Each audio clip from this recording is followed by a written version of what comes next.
সব ধ্বংস হয়ে যাবে, বিশ্ব পরিস্থিতির পরিসমাপ্তি ঘটে যাবে।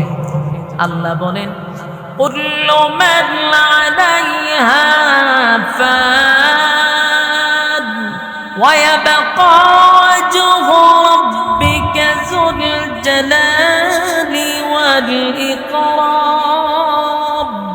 আল্লাহ সব ধ্বংস করে দেবে, বাচ্চা যিনি থাকবে উনি কে? কথা হয় না, সব ধ্বংস, বেঁচে থাকবে তিনি কে? ওনার মরণ নাই। আর মানে সব সাইজ হয়। আল্লাহ বলে ইযা যুলজিলাতিল আরদু জিলজালাহা, জমিনের মধ্যে ভূমিকম্প দিব।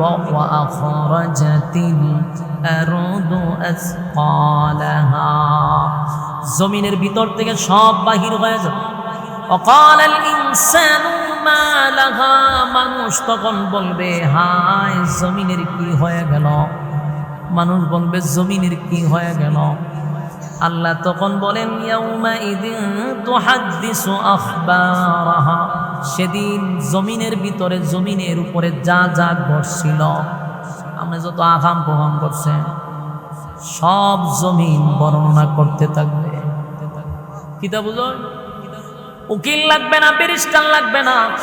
দুনিয়ার জমিনে যদি মামলা হয় গো, আপনার ব্যাপারে একজন উকিল দাঁড়ায়া যায় আপনার পক্ষে, আপনি অপরাধী হইলেও আপনারে বাঁচানোর জন্য ব্যারিস্টার সাহেব যত মিথ্যা আছে সব সাজাইয়া জজ সাহেবের কাছে এটা উপস্থাপন করে আপনারে বাঁচানোর জন্য।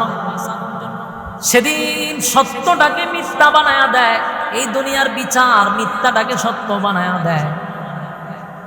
কিন্তু হাসরের মাঠে আপনার হাত আপনার বিরুদ্ধে চলে যাবে, হাত আপনার বিরুদ্ধে উকিল হয়ে যাবে, পা আপনার বিরুদ্ধে উকিল হয়ে যাবে। জবানটা চিরতরে আল্লাহ বন্ধ করে দিবে। হাত কথা বলতে থাকবে, পা কথা বলতে থাকবে, আর জমিনও কথা বলতে থাকবে। বলুন সেদিন বাঁচার কোনো সুযোগ আছে? কথা বলেন না। আপনি বাঁচবেন কিভাবে? হাত বলবে আল্লাহ আমারে দিয়ে এই কামটা করাইছে, আমি এইভাবে দৌড়ছিলাম। চোখ বলবে আল্লাহ আমারে দিয়ে দেখছিল। কান বলবে আল্লাহ আমার দিয়ে শুনছিল। নাক বলবে আল্লাহ আমার নিয়ে গ্রাম নিয়েছিল। পা বলবে আল্লাহ আমার দিয়ে হাঁটাইয়া জায়গা পর্যন্ত নিয়ে গেছিল। আর জমিন বলবে আল্লাহ আমার পিঠের উপরে দাঁড়াইয়া আগাম করছিল। সেদিনের জজ হবেন আল্লাহ স্বয়ং নিজে, বিচারক। আল্লাহ বলেন আমি ইনসাফের বিচার করব, সাবধান আমি কোন বেইনসাফি বিচার করব না, মানুষের উপর আমি জুলুম করব না। ইনসাফের বিচার আল্লাহ কায়েম করবে। দুনিয়ার জমিনে যারা বেইনসাফি বিচার করতেছ, ইনসাফওয়ালা বিচারকের কাছে তুমি ধরা পড়ে যাইবা। কারণ সেদিন তো আর মিথ্যা কোনো বিচার হবে না। কারণ উকিল সব আপনার বিপক্ষে দাঁড়ায় গেছে, হাত পা সব মুখ বন্ধ, আপনি ব্যাক করতে ঘটনা ভিতরে আমার অঙ্গ প্রত্যঙ্গ দিয়ে আমার বিরুদ্ধে বাঁচার আর সুযোগ। এই জন্য মানুষ দিশে হারা হয়ে যাবে।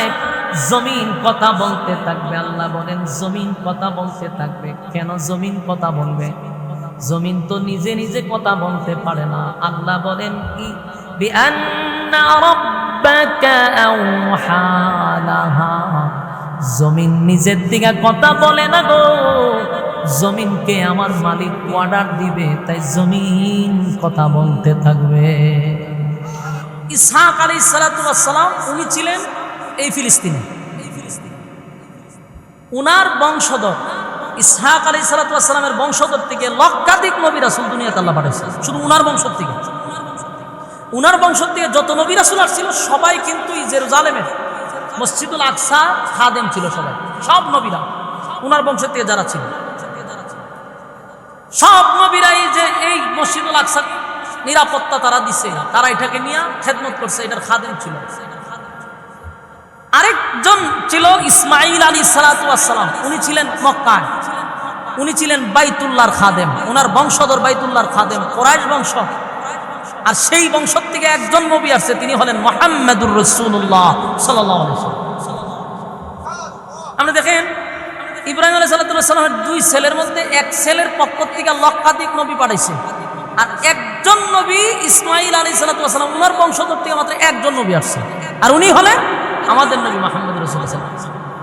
তো ওনাদের ইসমাইল আলাইহিস সালামের বংশধর ছিল বাইতুল্লাহর খাদেম, আর ইসহাক আলাইহিস সালামের যত বংশধর ছিল তারা ছিল বাইতুল মুকাদ্দাসের খাদেম। এটা তো আজকাল থেকে না, বহু আগ থেকে। এই ইহুদি জাত যে কত খারাপ আপনাদেরকে আমি যদি বলতে যাই তাহলে মূল আলোচনায় যেতে পারবো না। তাই আমি একটা টাচ দিই যে ইহুদি কত খারাপ। ইহুদিদেরকে আল্লাহ বহু সুযোগ সুবিধা দিছে, তারা কিন্তু জান্নাতি খাবার পর্যন্ত খাইছে। বনি ইসরায়েলেরা জান্নাতি খাবারও খাইছে, জানেননি? আমি কি জান্নাতের খাবার খাইছি এখনো? এরা সরাসরি জান্নাতের খাবার খাইছে, এরপরও নিমক-কারামি করছে। কথা বুঝতেছে? মুসা আলাইহিস সালাম যখন তাদেরকে নিয়ে ফেরাউনের ধ্বংস হওয়ার পরে তাদেরকে নিয়ে যখন এই ফিলিস্তিনে রওনা দিবে, মাঝখানে বিশাল একটা মরুভূমি। এই মরুভূমি আসার পরে এখানে খাবারের কোনো ব্যবস্থা নেই। পাশে হইল বিশাল সাগর, এটার পানি হইল লবণাক্ত, আর এদিকে হইল মরুভূমি, খাইব কি? এখন তাদের পেটের কিদা। মুসা আলাইহিস সালাম আল্লাহর কাছে দোয়া করছে, আল্লাহ জান্নাতি খাবার তাদের জন্য পাঠাইছে, মান্না ওয়াস সালওয়া, তাদের এই খাবার পাঠাইছে, জান্নাতি খাইছে। জান্নাতি খাবার তাদের জন্য পাঠানো হয়েছে, পেট বইরা খাইছে। খাওয়ার পরে হয় মানে এক খাবার আমরা ভালো লাগে, তোমার আল্লাহ রেখো খাবারের সিস্টেম পাল্টাই দিচ্ছে। মুসা আলাইহিস সালামকে আল্লাহ বলবো একটা কাজ করো, এরা যেহেতু নিত্য নতুন খাবার চায়, অসুবিধা নাই, এই নদী পার হইয়া তোমরা ফিলিস্তিনে যাও, সেখানে গিয়ে যুদ্ধ করো। যুদ্ধে যদি তোমরা বিজয় হও তাহলে ওই জমিনটা উর্বর আছে, সেখানে যে কোনো ফসল ফলবে। মুসা নবী বললেন, শোনো, তোমরা তো খাবারের মেনু পাল্টাইতে চাও, অসুবিধা নাই তো, যুদ্ধ করতে। এই জাতি, ইহুদি জাতি বলল যে যুদ্ধ যদি করতে হয় আপনি মুসা আর আপনার আল্লাহ মিলে দুইজন যুদ্ধ করেন, আর আমরা কেন রেস্ট নেই, যুদ্ধ বিজয়ী হইলে আমরা খবর দিন, আমরা যাবো। আসেনি এলাকাত না? অন বুঝেন ইহুদি কত খারাপ। এই বনি ইসরায়েলের লোকগুলা এত বেখা ছিল, আপনি আর আপনার আল্লাহ যুদ্ধ করেন। আল্লাহর উপরে রাগ পাইতে গজব দিতে, এই গজব দিয়ে তারা 40 বছর গজবের মধ্যে রাখছে, এই পাগলের মতো খালি জায়গায় জায়গায় ঘুরছে। এই গজবের মাঝখান দিয়েই মুসা আলাইহিস সালাম দুনিয়া থেকে ইন্তেকাল করছে। পরে আসলেন আরেকজন নবী, উনি আসার পরে তারা স্বাভাবিক হইল, সুস্থ হইল, এদেরকে নিয়ে উনি যুদ্ধের ময়দানে গেছে। এরা সাথে আবার যুদ্ধ রাজি হয়েছে, যুদ্ধ করে ফিলিস্তিন বিজয় করছে। এই যুদ্ধের পরেও তারা গাদ্দারি করছে, যুদ্ধের পরেও গাদ্দারি করছে। আল্লাহ রাব্বুল আলামিন তাদেরকে বলছে, তোমরা এই গেট দিয়া মাথা নত করে ঢুকবা আর মুখ দিয়ে আস্তাগফিরুল্লাহ বলতে থাকবা। তারা কত বড় জাহেল চিন্তা করেন। আল্লাহ যেখানে বলছে মাথা নিচু করে যেত, এরা মাথা উপরে দিয়া পিছন দিয়ে দিয়ে গেছে, মানে আল্লাহর কথারে উল্টে গেছে। এটা এমন খারাপ ব্যাপার। তো এই জাতির সাথে আমাদের যুদ্ধ করতে হবে, তখনই কিয়ামত হবে। কথা বুঝতেছেন? এরা যখন বারবার বলে কিয়ামত কখন হবে, কিয়ামত কখন হবে, আল্লাহ তখন এদের কথার জবাবে সূরা জিলজাল নাজিল করে। আল্লাহ তখন বলেন, ইদা যুলজিলাতিল আরদু জিলজালাহা। আল্লাহ রাব্বুল আলামিন বলেন, মক্কার মানুষ, এমন কি ইহুদিরা, খ্রিস্টানেরা নবীর কাছে বারবার একটা কথাই বলতে লাগলো, কেন কিয়ামত হয় না, কিয়ামত কখন হবে? আল্লাহ রাব্বুল আলামিন সূরা জিলজাল নাজিল করে জানায়া দেয়, যুলজিলাতিল আরদু জিলজালাহা। এই জমিন, জমিনের মধ্যে একটা ভূমিকম্প হবে, ভূমিকম্প হবে, তার মানে ভূমিকম্পটা হলো কিয়ামতের একটা আলামত। কথা হয় না? ছোট ছোট ছোট ছোট ভূমিকম্প এখন যা হচ্ছে, এটাও একটা কিয়ামতের আলামত। কিছুদিন আগে দেখছেন না, মায়ানমারেও কিন্তু ভূমিকম্প হয়েছে, থাইল্যান্ডে ভূমিকম্প হয়েছে, এর আগে হয়েছিল তুরস্কে ভূমিকম্প। এই ভূমিকম্পের কারণে বহু মানুষ মারা গেছে, বিল্ডিং গুলা ধসে পড়ছে। এই যে ভূমিকম্প হয়, এটা কিন্তু কিয়ামতের একটা আলামত। কথা কি বুঝতেছেন আমার যুবক ভাইরা? ভূমিকম্প কেন হয় গো? ভূমিকম্প হইলে পরে জমিনটা কেঁপে ওঠে। আল্লাহ কয়, এটা তো ছোট ছোট ভূমিকম্প দিয়ে আমি স্মরণ করাইয়া দিই যে এর থেকে বড় একটা ভূমিকম্প হবে। যা জুলজিলাতিল আরদু জিলজালাহা। ওইটা হবে বড় ভূমিকম্প। যে ভূমিকম্প হইলে পরে আসমান থাকবে না, জমিন থাকবে না, সূর্য চন্দ্র গ্রহ নক্ষত্র পাহাড় পর্বত সাগর নদী নালা খাল বিল কীট পতঙ্গ যা দেখি না সব ধ্বংস হয়ে যাবে, কিচ্ছুই থাকবে না, বড়টা হইলে বড়। তাই মাঝে মধ্যে ছোট ছোট ছোট ছোট লারা দিক 8 সেকেন্ড 7 সেকেন্ড 10 সেকেন্ড, এই 8 সেকেন্ড আর 10 সেকেন্ড আর 2 সেকেন্ডের ভূমিকম্পে গোটা পৃথিবী কেঁপে উঠে। আল্লাহ বলেন বান্দারে আমি বুঝাইয়া দিলাম 8 সেকেন্ড আর 10 সেকেন্ডের ভূমিকম্পে যদি কোটি কোটি হাজার কোটি মিলিয়ন ডলার যদি ক্ষতিগ্রস্ত হবে, আর আমি যখন ইসরাফিল আলাইহিস সালাতু ওয়াস সালামকে বলবো বাঁশি বাজায়া দে, আর ওই বাঁশি যদি বাজতে থাকে রে আসমানটা ভেঙে টুকরা টুকরা হওয়া শুরু হবে, জমিন থাকবে না, সূর্য পৃথিবীর থেকে 13 লক্ষ গুণ বড়। সুবহানাল্লাহ কে আছে? আপনারা কি বিরক্ত হইতেছেন? আপনারা যত বিরক্ত হবেন আমার জন্য তত সুবিধা, ছেড়ে দিতে পারবেন।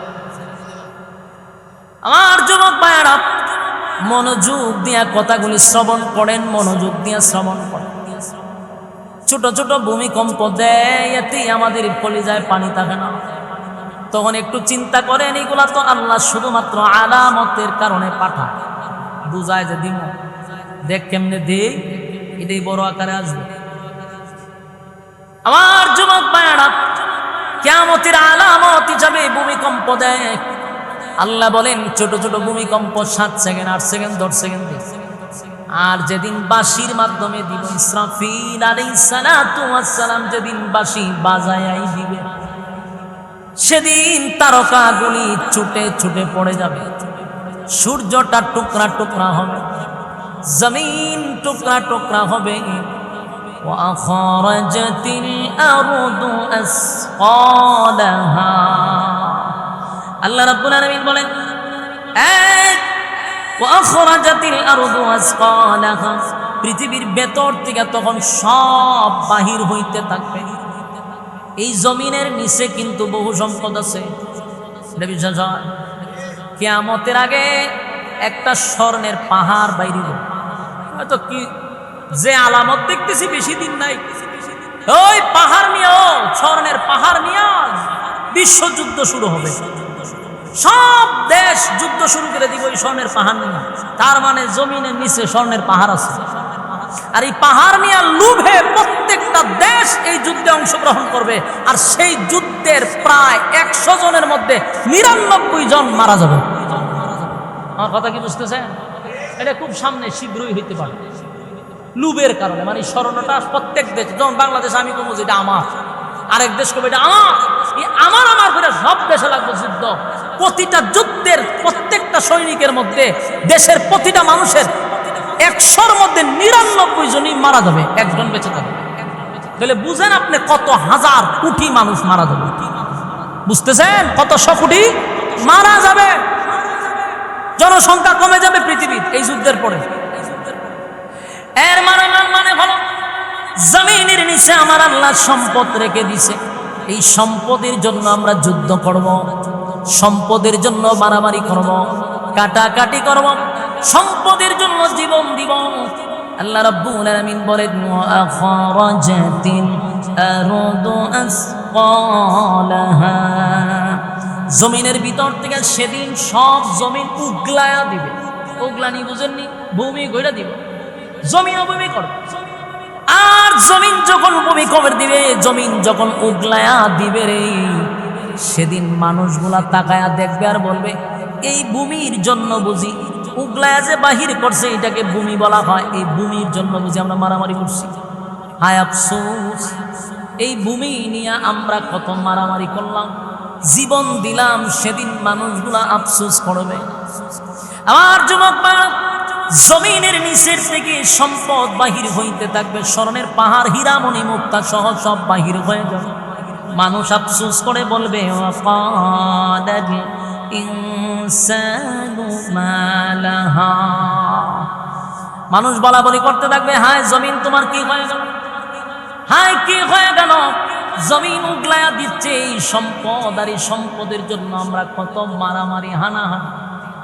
যেমন আজকে একটা নিউজ দেখলাম, ভিডিও দেখলাম, দুইটা ছেলে সম্পদের জন্য বাবাকে মারতে মারতে একবারে মাইরি হলাইছে। যে মারছে তার কপালে দাগও আছে, মানে নামাজ পড়ে, আবার মাথায় টুপিও আছে। দুইটা ছেলে সম্পত্তি লেখে না দেওয়ার কারণে বাবারে ভিড়ায় মেরে দিয়েছে। এগুলো কিয়ামতের আলামত। মা সন্তানকে হত্যা করতেছে। আমরা জাহিলিয়তের যুগের কথা শুনছি, বর্বরের যুগের কথা শুনছি। বর্তমান যেই বর্বর যত জাহিলিয়ত অতীতের সবগুলাকে হার মানাইছে। দেখেন নাই নিউজ? জাহিলিয়তের যুগে আমরা পাই নাই যে মার হাতে শিশু হত্যা হয়েছে। এই জাহিলিয়তের যুগে ছিল না। বাবার হাতে হত্যা হয়েছে, কিন্তু মার হাতে ছিল না। আর এই 2024-25 সালে মার হাতে সন্তান হত্যা হচ্ছে। তাহলে এখনকার বর্বরতা আগের বর্বরতারে হার মানাইছে। কিয়ামতের আলামত। আমার যুবক ভাইয়েরা, তাই আমি বলবো এই ভূমিকম্প থেকে আমাদের বাঁচার দরকার আছে। কথা হয়, ভূমিকম্প কেন হয়? জমিনে যখন পাপাচার বেড়ে যায়, জমিনের মধ্যে গুনাহ বেড়ে যায়, গুনার কারণে, পাপাচারের কারণে জমিনের মধ্যে ভূমিকম্প হয়। আমার কথা কি বুঝতেছে? আপনারা কি মনোযোগ আসেনি না? সাইডা দিতাম কেটা কেটা মনোযোগ আছে? হাত তুলে, হাত তুলে।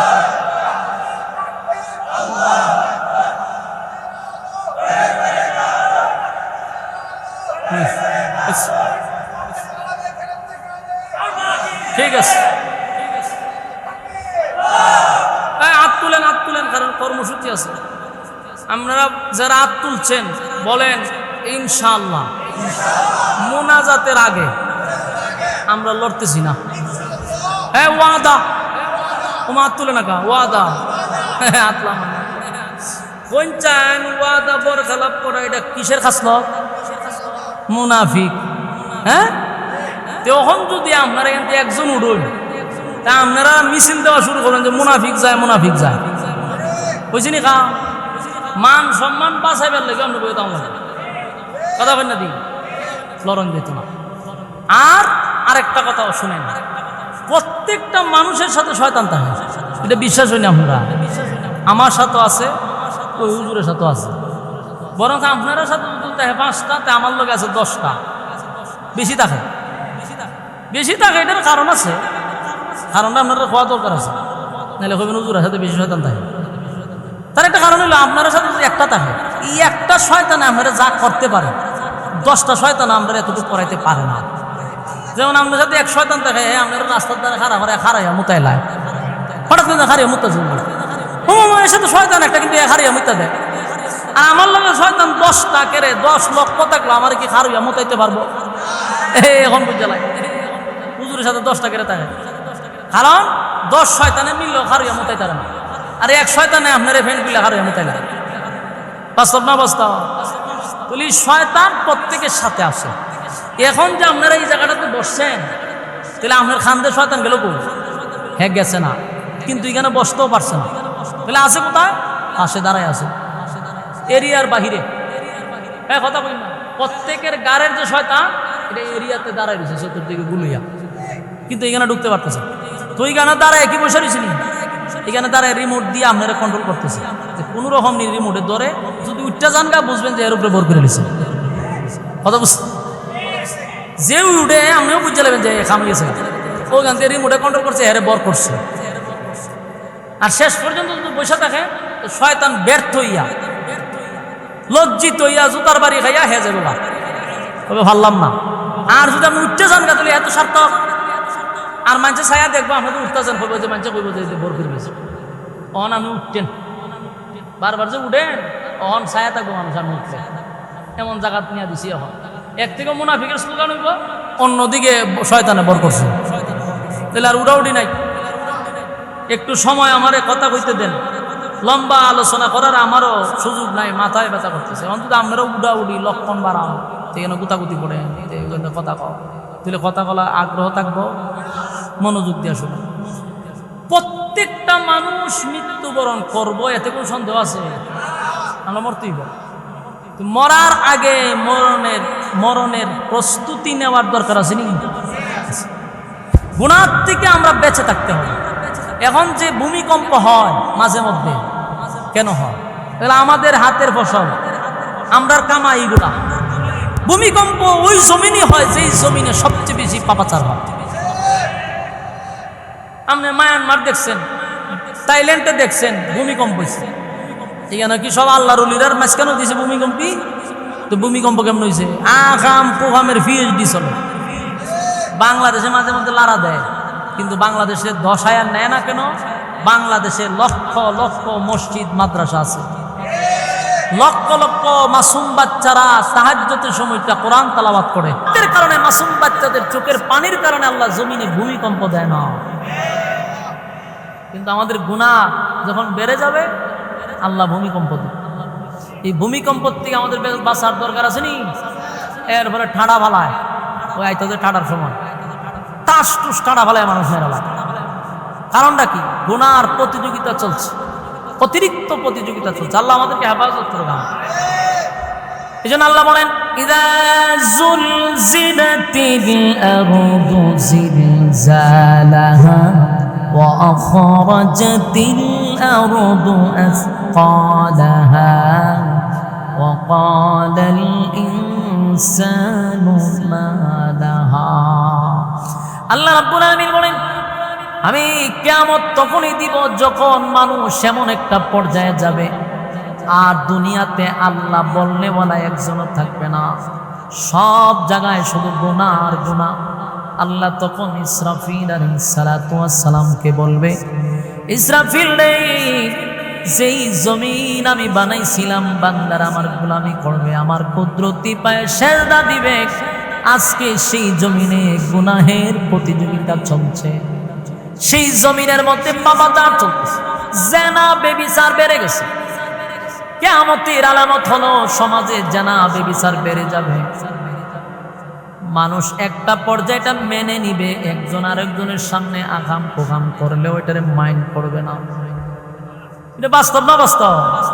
ওখানে গ্রামগঞ্জে যেমন তেমন, শহরে গেলে এখন এটা চলতেছে।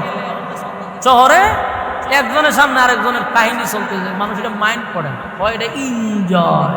নাউজুবিল্লাহ। সুশীল সমাজরা কয় এনজয়। যত দিন যাবে পাপাচার বাড়বে, রাস্তাঘাটে জানা বেবিচার বেড়ে যাবে। মানুষ একজন একজনের বাধাও দিত না, বলে রে এটা করিস না, করিস না, সব মানে শরম, এটা হইতো না। তখনই আল্লাহ জমিনের মধ্যে ইযা যুলজিলাতিল আরদু জিলজালাহা, ভূমিকম্প দেওয়া শুরু করবে। আর ইসরাফিল আলাইহিস সালাতু ওয়াস সালামকে বলবে, বাঁশি বাজায়া দাও। এই বাঁশি দুনিয়ার কোনো বাঁশি নয় গো, এটা এমন একটা বাঁশি যে সিংহায় ফুঁক দিলে পড়ে এটার সুর খালি বাজতেই থাকবে, বিকট থেকে বিকট হইতে থাকবে, এটা বন্ধ হবে না। যত সময় যাবে তত খালি বিকট থেকে বিকট হবে। কতটা বিকট হইলে পড়ে, কতটা ভয়ঙ্কর হলে পড়ে আসমানের তারকা পর্যন্ত ছুটে ছুটে পড়তে বাধ্য হবে। মানে বুঝেন কতটা বিকট? এতটা বিকট হবে কোনো প্রাণী কুল বেঁচে থাকবে না, এটার আওয়াজে সব মরে যাবে। এত ভয়ানক আওয়াজ হবে। আর এটা খালি সময় যত চাইবো এটা বাড়বো, বাড়তে বাড়তে বাড়তে সব ফাটা শুরু করে দিবে। চন্দ্র সূর্য গ্রহ নক্ষত্র পাহাড় পর্বত সব পুরা শুরু করে দিবে আওয়াজে, সব ধ্বংস হয়ে যাবে। বিশ্ব পরিস্থিতির পরিসমাপ্তি ঘটে যাবে। আল্লাহ বলেন, কুল্লু মান আলাইহা ফান ওয়া ইয়াবকা ওয়াজহু রাব্বিকা যুল জালালি ওয়াল ইকরাম। আল্লাহ ভাই সব ধ্বংস করে দেবে। বাচ্চা যিনি থাকবে উনি কে? কথা হয় না। সব ধ্বংস, বেঁচে থাকবে তিনি কে? ওনার মরণ নাই। আর মানে সব সাইজ হয়ে যাবে। আল্লাহ বলে, ইযা যুলজিলাতিল আরদু জিলজালাহা, জমিনের মধ্যে ভূমিকম্প দিব। ওয়া আখরাজাতিল আরদু আসকালাহা, জমিনের ভিতর থেকে সব বাহির হয়ে যাবে। ওয়া ক্বালাল ইনসানু মা লাহা, মানুষ তখন বলবে, হায় জমিনের কি হয়ে গেল? মানুষ বলবে, জমিনের কি হয়ে গেল? আল্লাহ তখন বলেন ইয়াউমাইযিন তুহাদ্দিসু আখবারাহা, সেদিন জমিনের ভিতরে জমিনের উপরে যা যা ঘটছিল, আপনি যত আগাম প্রমাণ করছেন সব জমিন বর্ণনা করতে থাকবে। কিতা বুঝুন, উকিল লাগবে না, ব্যারিস্টার লাগবে না। দুনিয়ার জমিনে যদি মামলা হয় গো, আপনার ব্যাপারে একজন উকিল দাঁড়ায় যায় আপনার পক্ষে, আপনি অপরাধী হইলেও আপনারে বাঁচানোর জন্য ব্যারিস্টার সাহেব যত মিথ্যা আছে সব সাজাইয়া জজ সাহেবের কাছে এটা উপস্থাপন করে আপনারে বাঁচানোর জন্য। সেদিন সত্যটাকে মিথ্যা বানায়া দেয়, এই দুনিয়ার বিচার মিথ্যাটাকে সত্য বানায়া দেয়। কিন্তু হাসরের মাঠে আপনার হাত আপনার বিরুদ্ধে চলে যাবে, হাত আপনার বিরুদ্ধে উকিল হয়ে যাবে, পা আপনার বিরুদ্ধে উকিল হয়ে যাবে, জবানটা চিরতরে আল্লাহ বন্ধ করে দিবে। হাত কথা বলতে থাকবে, পা কথা বলতে থাকবে, আর জমিনও কথা বলতে থাকবে। বলুন সেদিন বাঁচার কোন সুযোগ আছে? কথা হয় না। আপনি বাঁচবেন কিভাবে? হাত আল্লাহ আমারে দিয়ে এই কামটা করাইছে, আমি এইভাবে দৌড়ছিলাম। চোখ বলবে আল্লাহ আমারে দিয়ে দেখছিল, কান বলবে আল্লাহ আমার দিয়ে শুনছিল, নাক বলবে আল্লাহ আমার নিয়ে গ্রাম নিয়েছিল, পা বলবে আল্লাহ আমার দিয়ে হাঁটাইয়া জায়গা পর্যন্ত নিয়ে গেছিল, আর জমিন বলবে আল্লাহ আমার পিঠের উপরে দাঁড়াইয়া আরাম করছিল। সেদিনের জজ হবেন আল্লাহ স্বয়ং নিজে, বিচারক। আল্লাহ বলেন আমি ইনসাফের বিচার করব, সাবধান আমি কোন বেইনসাফি বিচার করব না, মানুষের উপর আমি জুলুম করব না। ইনসাফের বিচার আল্লাহ কায়েম করবে। দুনিয়ার জমিনে যারা বেইনসাফি বিচার করতেছ, ইনসাফওয়ালা বিচারকের কাছে তুমি ধরা পড়ে যাইবা। কারণ সেদিন তো আর মিথ্যা কোনো বিচার হবে না, কারণ উকিল সব আপনার বিপক্ষে দাঁড়ায় গেছে, হাত পা সব মুখ বন্ধ, আপনি ব্যাক করতে ঘটনা কি আমার অঙ্গ প্রত্যঙ্গ দিয়ে আমার বিরুদ্ধে বাঁচার আর সুযোগ। এই জন্য মানুষ দিশে হারা হয়ে যাবে, জমিন কথা বলতে থাকবে। আল্লাহ বলেন জমিন কথা বলতে থাকবে। কেন জমিন কথা বলবে? জমিন তো নিজে নিজে কথা বলতে পারে না। আল্লাহ বলেন কি বিআন্না রাব্বাকা আওহা লাহা, জমিন নিজের দিকে কথা বলে না গো, জমিনকে আমার মালিক অর্ডার দিবে, তাই জমিন কথা বলতে থাকবে। আল্লাহ অর্ডার দিব, জমিন জমিন কইতে থাকবে, জমিন সেদিন কথা বলতে থাকবে। বাঁচবেন কেমনে? বাঁচার কোনো সুযোগ নাই, বাঁচার কোনো সুযোগ নাই। তাই আকাম কোকাম, দিনের কাম রাত্রের কাম বন্ধ করার দরকার আছে না? না, আমরা দেশের মানুষ এখন এমন পাওয়া পাইছে, আগাম প্রোগ্রাম শুরু করছে আগের তেমন বেশি। শোনো, চুরি ডাকাতি বদমাশি লুট পাট চাঁদাবাজি টেন্ডারবাজি সব শুরু করে দিছে। বাস্তব না বাস্তব? আগে যেখানে চাঁদা দেওয়ান লাগছে 200, ওখান দেওয়ান লাগে 500, প্রমোশন বাড়ছে 300 বাড়ায় দেয়। বাস্তব বুঝি না বাস্তব? প্রত্যেকটা সেক্টরে চাঁদা কমছে না বাড়ছে?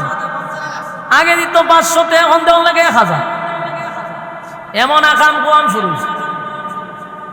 এই চাঁদাবাজি টেন্ডারবাজি আর চুরি বাটপারি বদমাশি করে যা সম্পদ জমাইছ, যা খাইতেছ, রক্ত হইছে, এখান থেকে বাচ্চা কাচ্চা পয়দা করতেছ, সব হারামজাদা। একটা ভালো হইতো, এটি আবার বাফে নিচে 500, ফুতে নিব 1000। মানে এত সাদা খাইয়া ফেটের ভিতরে পড়েছে। কথা হয় না দি? যারা বাইরে বাড়ি গিয়ে আল্লাহর অলি বাইরে বুঝতাবিও পারিব। কথা হয় না দি? এটা আবু জাহিল্লার শাসাত্তে পাইয়া পারিব। বাপের সাথে প্রতিযোগিতা করবো, আব্বাই নিজে 500, আমি নিব 1000, যেটা বর্তমানে এখন হইতেছে। হয় ভাই আগে তো দিতাম 500, হয় রে প্রমোশন বাড়ছে, এখন 1000 দিয়ে দিতে। এই যে পাপাচার শুরু প্রত্যেকটা সেক্টরে, গুম হত্যা মারা মারি কাটা কাটি বাড়ছে না কমছে? তোমার আপনার দিয়ে আওয়াজ কমো, হ্যাঁ বাড়ছে। রাস্তা তলায় কুবাই লাই এখন কেন কুবাই? বড় ভাই আছে, বড় ভাই সিগনাল দেয়, মাইজা ভালাই দেয়। আল্লাহ রাব্বুল আলামিন বলেন সেদিন এই জমিন তোমার বিরুদ্ধে আদালতে দাঁড়াইয়া বলবে আল্লাহ আমার পিঠের উপরে দাঁড়াইয়া সে একটা মানুষকে হত্যা করছে। যাবেন কো? দুনিয়ার আদালতে না হয় আপনার ব্যাপারে উকিল দাঁড়ায় যায়, বড় ভাই ছোট ভাই, অমুক নেতা তমুক নেতা, ফাঁকি নেতা, বড় নেতা ছোট নেতা, সব নেতা আপনার পক্ষে দাঁড়ায় আপনাকে জামিন করে দিল, কিন্তু আল্লাহর আদালতে জামিন পাওয়া সম্ভব না, কারণ আপনার বিরুদ্ধে সব দাঁড়ায় গেছে।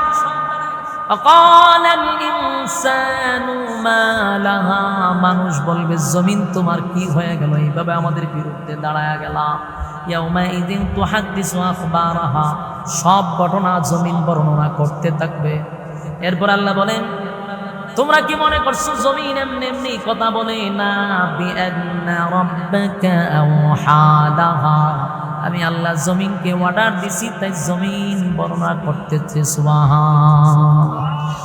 এরপর আল্লাহ বলেন, ইয়াউমাইযিন ইয়াসদুরুন নাসু আশতাতান লিউরাউ আ'মালাহুম, সেদিন তোমাদের কৃতকর্ম তোমাদের সামনে দেখানো হবে। তোমরা যা কিছু করছো, ভালো কাজ হোক আর খারাপ কাজই হোক, বেইনসাফি করবে না, তোমাদের সামনে সব প্রকাশ করা হবে। কথা কি বুঝতেছেন? আমার যুবক ভাইরা, কথাগুলি দিলের কান লাগায় শুনেন।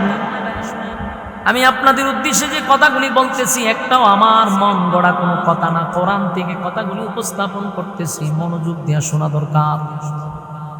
আমি আপনি যা করছি, যেমন আজকে আপনি এখানে বসছেন, ওয়াজ শোনার লাগে, বুঝছেন না? এটাও ভিডিও ফুটেজ আছে, জিব্রাইল ও ফেরেশতাদের মাধ্যমে আল্লাহ এটা ভিডিও করে রাখছে। যেমন এই যে কিরামান কাতিবিন আমার ভিডিও করতেছে না, তখন আমি যা করতেছি সব উঠতেছি এটার ভিতরে। আমি হাত এমনি দিছি, এমনি নিছি, ইটাও উড়ে। কথা বল না দেখি, আমি যা কথা কইতেছি ইটাও উড়ে। কারণ কালকে যদি কই ভাই আমি তো হাত ইরম ইরম করছি না, বলুন তো দেখি বাসার উভয় আছে আমার, যদি কই করি নাই বলি নাই, এরা কই দেখেন কিনা করছে, তা আমি আর বাসার উভয় আছে না? তা আপনি যেখানে বসে রয়েছেন এটারও ভিডিও করা হচ্ছে কুদরতি ক্যামেরা দিয়া। সেদিন যেদিন কিয়ামতের কঠিন ময়দানে কেউ কারো হবে না, কেউ কারো হবে না। কিয়ামতের মাঠটা বড় ভয়ঙ্কর, কেউ কারো হবে না। মা সন্তানের পরিচয় দিবে না, সন্তান বাবার পরিচয় দিবে না, বাবা সন্তানের পরিচয় দিবে না। ইয়াউমা ইয়াফিরুল মারউ মিন আখিহি ওয়া উম্মিহি ওয়া আবি ওয়া সাহিবাতিহি ওয়া বানি। কিয়ামতের কঠিন ময়দানে এই কেউ কারো হবে না। মা সন্তানের সামনে দাঁড়াইয়া একবারও বলবে না এটা আমার সন্তান। মা ভালো করে চিনবে আমার কলিজার টুকরা সন্তান, কিন্তু পরিচয় দিল না, পরিচয় দিল না। কারণ যদি সন্তান আমার কাছে নেকি চায়, বাবা বলবে আমার দুনিয়াতে কোনো বিয়া শাদী হয় নাই, আমার কোনো সন্তান ছিল না, তাই পরিচয় দেয় না রে, যদি একটা নেকি দেওয়া লাগে। আর আমার আশ্চর্য লাগে এই কথাগুলি যখন পড়ি আর বুঝি, তখন আশ্চর্য লাগে। আমরার মা বাবাও আমাদেরকে নেকি দিয়ে সাহায্য করবে না, কিন্তু আমরা বাংলাদেশের ফির ফকিররা সাহায্য করব। হ্যাঁ, মেজাজটা কিরম কিরম লাগে বলছেন। আল্লাহ ডাইরেক্ট ইয়াউমা ইয়াফিরুল মারউ মিন আখিহি ওয়া উম্মিহি ওয়া আবি। আল্লাহ মা বাবা সন্তানের পরিচয়টাও দিবে না নেকির কারণে, যদি নেকি চায় আল্লাহ। যা আমরা দেশের ভিড়রা বলে আমরা রসুলের ভিড়ে জানাতে নিব, আমি চিন্তা করছি নি মার থেকে বলে মাসিরা ধর বেশি। আমার কথা কি বেজার হইতে তো না, লক্ষণটা বোঝা যায় কিছু বেজা কথা, তো যুক্তি আসতে হবে। মার থেকে কি মাসির আদর বেশি নি? যদি মার থেকে মাসির আদরটা বেশি হয় তাহলে সন্দেহ আছে। কথা হয় না দি, সন্দেহ আছে যেন লক্ষণ খারাপ। মার থেকে বেশি আদর করে লক্ষণ কি খারাপ।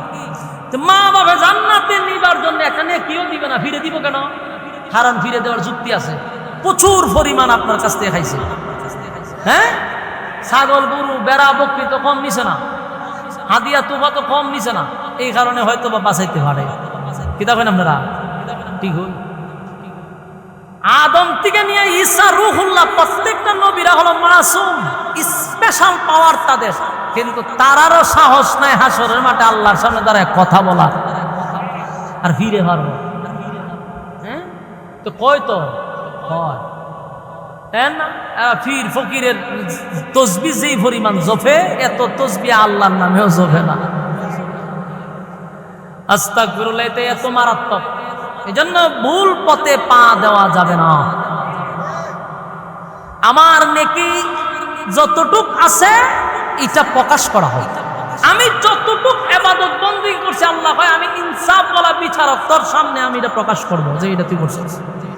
যতটুক করছেন ততটুক দেখানো হবে। ভালো কাজ করে থাকলে প্রতিদান দিবে, খারাপ কাজ করলেও সেটারও প্রতিদান পাবে। মোট কথা বাঁচার কোনো সুযোগ, ভালো কাজ করলে আপনাকে পুরস্কৃত করা হবে। আপনি গভীর রাত্রে আরামের ঘুমটা হারাম করে নরমাল বিছানার মধ্যে বসে বসেই যে কোরআনের কথাগুলি শুনতেছেন, আলেমদের সামনে বসে আছেন, বাড়িতে আরামের বিছানা থাকার পরেও প্রচন্ড গরমের মধ্যে বসে বসে কথাগুলি শুনতেছেন, এই যে দৃশ্যটা কিয়ামতের ময়দানে আমার আল্লাহ যখন তুলে ধরবে, বান্দা রে তোর আমলের মধ্যে কোনো দিক দিয়ে তোর জান্নাতে নেওয়ার কোনো যোগ্য না, কিন্তু আমার এই ইবাদতটা পছন্দ লাগছে, আরামের ঘুম হারাম করিয়া এই প্রচন্ড গরমের মধ্যে তুই বসে আসস শুধুমাত্র কেবলমাত্র আমি আল্লাহর দয়া মায়ার জন্য, দুনিয়ার কোনো পাওয়ার জন্য নয়। এই মাহফিলে আপনারা বসে আছেন, বলুন তো দেখি প্রচন্ড গরমে আপনাদের এই বয়ানের শেষে কি বিরিয়ানি আছে, জিলাপি আছে? তাহলে বিরিয়ানিও নাই, জিলাপিও নেই, তারপরেও গরমের মধ্যে বসে আছেন, তাহলে বোঝা গেল লিওয়াজহিল্লাহ, একমাত্র আল্লাহর জন্য। আল্লাহ বলেন ওয়াদা দিলাম রে, কঠিন মুসিবতের দিনে যেদিন আটকা পড়ে যাবি সেদিন এই ভিডিও ফুটেজ আমি আল্লাহ তোদের সামনে তুলে ধরব, আমি তোদেরকে সাহায্য করব।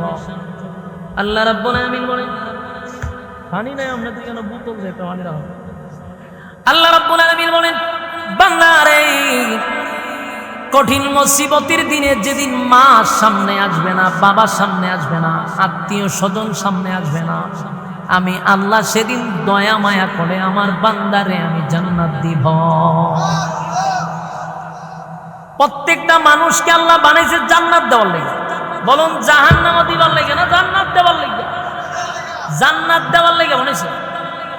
আমার মালিক বলেন আমি কাউকে জাহান্নামে দিতে এই জন্য বানাইনি, কারণ 8টা জান্নাত বানাইছি আর জাহান্নাম মাত্র 7টা বানাইছি, জান্নাতের সংখ্যা একটা হইল বেশি আছে। কেন বানাইলাম? বান্দা বান্দিকে জান্নাত দেওয়ার জন্য, কিন্তু বান্দা তোর কৃতকর্মের কারণে তুই জাহান্নামে যাস। আমি আল্লাহ তোরে জাহান্নামে দেওয়ার জন্য বানাইনি, আমি আল্লাহ জাহান্নামে দেওয়ার জন্য তোদেরকে বানাই নাই, জান্নাত দেওয়ার জন্য বানাইছি। কিন্তু বান্দারে আমি তোর আমল নামা চেক করে দেখলাম জান্নাতে দেওয়ার মতো এমন কোনো কাজ তোর আমল নামার মধ্যে নাই। আমি আল্লাহ তালাশ করছি কোনো একটা উসিলা দিয়া তোর জান্নাতে ঢুকানো যায় কিনা, কিন্তু আমি উসিলা পাই না। কিন্তু বান্দার আমল নামায় একটা জায়গায় লেখা আছে, মজলিশপুরে মাহফিলটার মধ্যে প্রচন্ড গরমের মধ্যে বান্দাগুলি বসা ছিল, দুনিয়ার কোনো লোভ লালসা সেই বসার মধ্যে ছিল না। তাই আমি আল্লাহ ওয়াদা দিলাম, এটাকে জরিয়া করে আমি আল্লাহ তোর চিরস্থায়ী জান্নাত দিলাম।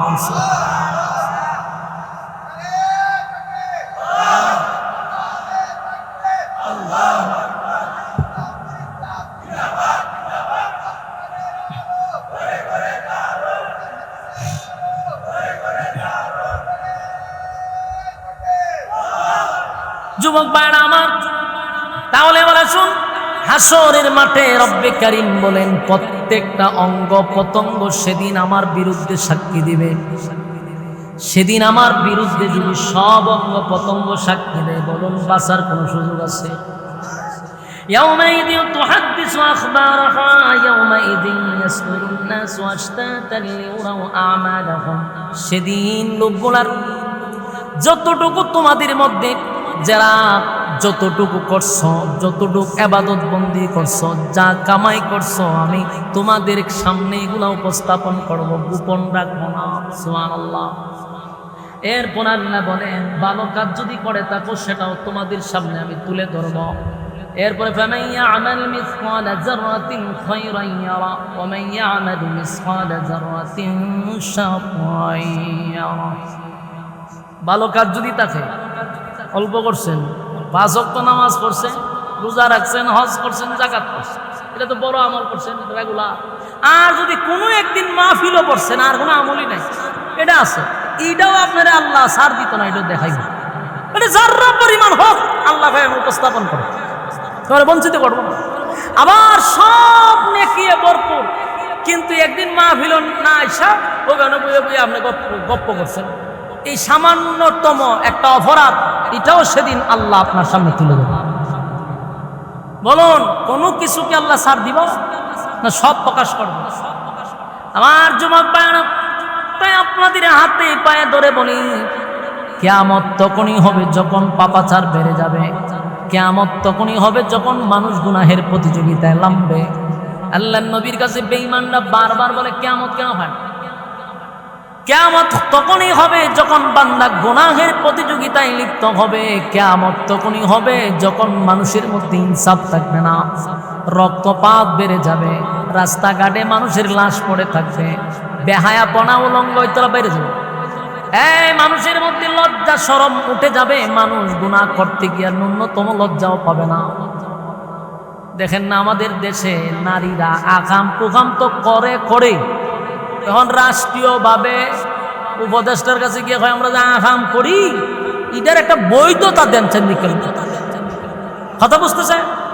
আর কেমনে ব্যাংকে হয়তো আকাম বুঝিন তো আকাম কুকাম, ওই কুত্তা কুত্তি যারা করে এই কাণ্ডই এরা যে প্রতিদিন করে, এটা রাষ্ট্রীয়ভাবে স্বীকৃতি চায় যে আমরা করবো, বুক ফোলাই করুন, আমরা আকাম করি, আমরা লাইসেন্স আছে।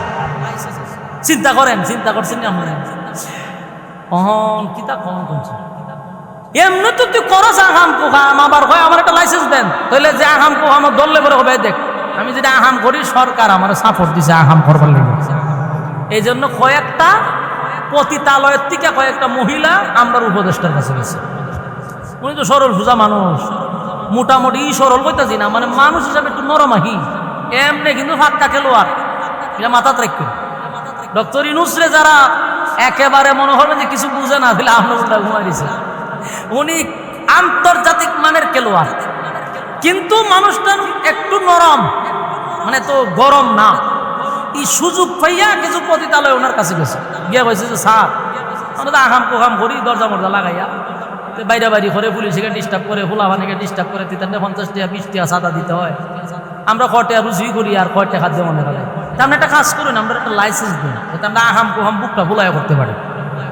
তাহলে ডক্টর ইউনূস এমনি এনজিওর সাথে একটু ওনার আবার সম্পর্ক ভালো, এলেন নারীরা ওনার কাছে যায়, উনি হয়তো আপনার টেনশন করে না, আমি যতদিন আছি আপনারা একটা স্বীকৃতি দেওয়ার ব্যবস্থা করতেছি।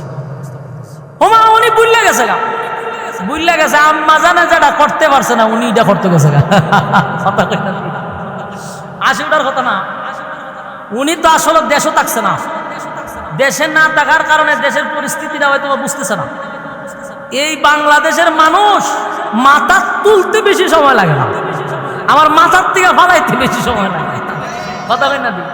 আমরা মহব্বত করতে তুলতে এরা কই নিয়ে রাখবো, এনে তুলে রাখে, আজকে একটু এদিক সেদিক করছেন, ইডাল দেখা লাগবে, ঠিক নেই। ডক্টর ইউনূস কিন্তু 18 কোটি মানুষের হৃদয়ে অলরেডি ঢুকে গেছে, বাস্তব না বাস্তব? উনারে পছন্দ করে নাই এমন কোনো মানুষ নেই। আমার যদি একজনের জিগায় কারে পছন্দ করেন, আমি বর্তমানে উনি এখন টাকা দরকার, কারণ লোকটা দেশের উন্নত করতেছে, দেশের উন্নয়ন হইতেছে, ভালো তা হোক না, অসুবিধা কি? তার মানে আমার মনেও কিছু মহব্বত আছে, কিন্তু যে খাম কইরা উনি বইয়ে রয়েছে, এটা যদি বাস্তবায়ন হয় তো ওই যে উপরে তুলে রাখছি শেষ করে ফেলে দেবে, কথা কই না দি। মানুষ পতন হইবার কিছু লক্ষণ আছে। এই ডক্টর ইউনূস যেইভাবে জনপ্রিয়তা দেশের মানুষের কাছে অর্জন করছে, আল্লাহ মাফ করুক, এই জনপ্রিয়তাটা যেন উনি না হারায়, ওনার জন্য আমাদের মায়া আছে, মহব্বত আছে। এই দুঃসাহসটা আপনি বাংলাদেশে নিয়েন না। বাংলাদেশের মানুষ নামাজ না পড়তে পারে, রোজা না রাখতে পারে, ইবাদত বন্দেগী না করতে পারে, কিন্তু ইসলাম বিদ্বেষীকে মানুষ দেখতে পারে না। এটা কেন বুঝতেছেন না? কেন বুঝেন না? এই দেশের মানুষ সব দেখতে রাজি, সব করতে রাজি, ইসলাম বিরোধী যারা করবে তাদেরকে বাংলার মানুষ সাপোর্ট করে না, করবে না। তো ডক্টর ইউনূস সাহেব আমাদের সবার সম্মানিত একজন ব্যক্তি, উনি ভালো মানুষ, আমি এটাও বললে রাখলাম যে উনি ভালো মানুষ, উনি দেশের উন্নত করতেছে, উন্নয়ন হইতেছে। একবার একটা মানুষের প্রশংসা না করে পারবেন কেমন?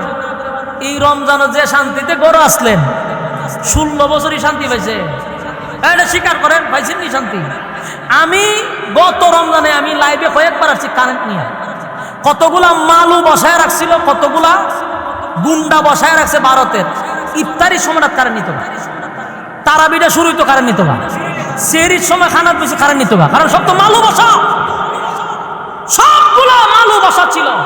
মুসলমানকে না ইফতারি করতে দিছে, না তারাবি পড়তে দিছে, না সেহরি খাইতে দিছে। এতটা নির্যাতন করছে গোটা রমজান।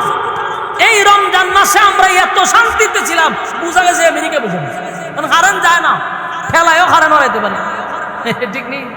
তারাবি শান্তি মতে মানুষ পড়ছে, সেহরি শান্তি মতে খাইছে, যেটা করতেছে ভালো এটা স্বীকার করতে বাধ্য। শুকরিয়া আদায় না করে তাহলে এই মানুষটা আল্লাহর শুকরিয়া আদায় করে না। তো ডক্টর ইউনূসের সব কাজ বালা, আপনি আরো ভালো কাজ করেন, আপনি টাকার জন্য দেশের মানুষ সাপোর্ট করতেছে আপনাকে। আপনি বিদেশ যাইতেছেন, প্রবাসীরা বলতেছে স্যার আর 5টা বছর থাকেন, আপনি বাইতুল মুকাররম নামাজ পড়ার জন্য যাইতেছেন, জনগণ বলতেছে স্যার আর 5 বছর থাকেন। কেন বলতেছে? মানুষ আপনাকে মহব্বত কইরা মাথায় তুলে রাখছে। কিন্তু যদি আপনি অবৈধ জেনা ব্যভিচারকে লাইসেন্স দেওয়ার চেষ্টা করেন বাংলাদেশে, 99% মুসলমানের দেশে যদি আপনি জেনা ব্যভিচারের লাইসেন্স দেন, আল্লাহর জাতের কসম বাংলাদেশে থাকার অধিকার আপনাকে কেউ দিবে না। সম্মানিত শুধু এই দেশের মানুষ রক্ত দিয়ে আপনাকে চেয়ারে বসাইছে, রক্ত দিয়া আপনাকে মানুষ কলিজা দিয়ে মহব্বত করে আপনাকে মহব্বতের জায়গায় বসায় রাখছে। আর আপনি যদি 96% মুসলমানের দেশে ব্যবসাদেরকে যদি লাইসেন্স দেন ব্যবসাগিরি করার জন্য, কসম খোদার টেকনাফ থেকে তেতুলিয়া, রূপসা থেকে পাথুরিয়া উলামায়ে কেরামের আন্দোলন শুরু হবে। আমাদেরকে বিশ্রাম করতে দেন, আমাদেরকে উত্তেজিত করবেন না। অলরেডি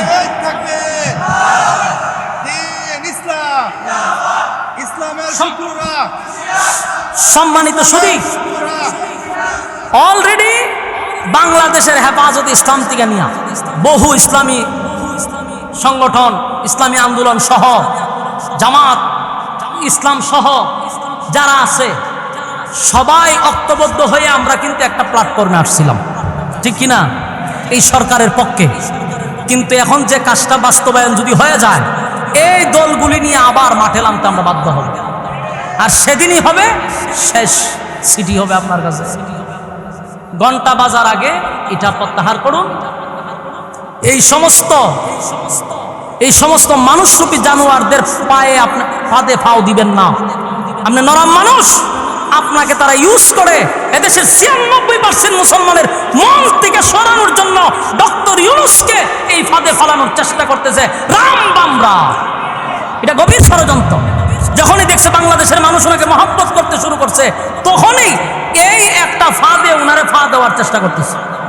আমরা আপনাকে মহব্বত করি, আবারও বলছি এই ফাঁদে পা দিবেন না। আল্লাহ ওনাকে বুঝার মানার তৌফিক দান করুন। আমি সম্মানিত শুধু যেই কথা বলতেছিলাম শেষ কথাটাই বলে শেষ করে দিচ্ছি। তাহলে যত কিছু সমাজে হচ্ছে, যা ঘটছে, সবগুলো আমাদের হাতের বানানো কথা, হয় না? বাস্তব না বাস্তব? আল্লাহ রাব্বুল আলামিন বলেন কিয়ামত যখন আসবে তখন কিন্তু সব আমি ধ্বংস করে দিব। আর এই কিয়ামত তখনই আসবে যখন মানুষ গুনাহের মধ্যে লিপ্ত হয়ে যাবে। সমাজের মধ্যে আল্লাহ বললে বলা কেউ থাকবে না। সেদিন মানুষ জেনা বেবিচার করতে থাকবে, জেনা বেবিচারের লাইসেন্স দেওয়া হবে যেন মানুষ জেনা বেবিচার করতে পারে গর্বের সাথে। নাউজুবিল্লাহ। আর তখনই ভূমিকম্প শুরু হয়ে যাবে। জমিনের মধ্যে ভূমিকম্প হয় আমাদের গুনার কারণে, আমাদের গুনার কারণে। তাই এমন গুনাহ করব না যেন জমিন আমাদের কারণে, আমাদের পাপের কারণে ধ্বংস হয়ে যায়। আমার যুবক ভাইরা, প্রত্যেকটা জায়গাতে যুবকরা যদি ভালো হয়ে যায়, সমাজ এমনিতেই আমরা আর বড় ধরনের বিপদ থেকে এমনি রক্ষা পাবো। কারণ যুবকরা যদি গুনাতে বেঁচে যায়, ঠিক না? আমার যুবক ভাইরা, কিয়ামতের আলামত হলো সমাজের মধ্যে মদ্যপান বেড়ে যাবে, জেনা বেবিচার বেড়ে যাবে, গান বাজনা বেড়ে যাবে। এগুলা কি সামনে আইব না? আইছে। কথা কয় না? নেশা, তারপরে নেশাগ্রস্ত মদ্যপান এখন বাড়ছে না কমছে? হ্যাঁ বাড়ছে। এখন কিশোর গ্যাং বাড়িতে ছোট ছোট ফুলা মানে দাউলিয়া রাস্তা বেড়ে যায়। এটার হয় বলে কিশোর গ্যাং, ও হেরার একটা গ্যাং আছে। এই বাবাচার শুরু হয়ে গেছে। যতক্ষণ না পর্যন্ত আমাদের ভিতরে মালিকের ভয় না থাকবে ততক্ষণ পর্যন্ত আমরা শুধরাতে পারবো না। আর ততক্ষণ পর্যন্ত আমরা কিয়ামতের জন্য অপেক্ষা করবো। কারণ আমরা যে গুনাহ বাড়ছে, কোন সময় ঠাডা পড়া শুরু হয় হওয়া যায় না, তো ভূমিকম্প আজকে দেখবেন শুরু হয়ে গেছে। এই জন্য আসুন সবাই একত্রিত হইয়া গুনাহ থেকে বাঁচার চেষ্টা করি। রাজি আছেন না আপনারা? কারা কারা গুনাহ থেকে বাঁচতে চান দুইটা হাত তুললা দেখা দিই। লিল্লাহে তাকবীর, নারে তাকবীর। রাজি আছেন ইনশাআল্লাহ? আল্লাহ বুঝার মানার তৌফিক দান করুক, আমিন।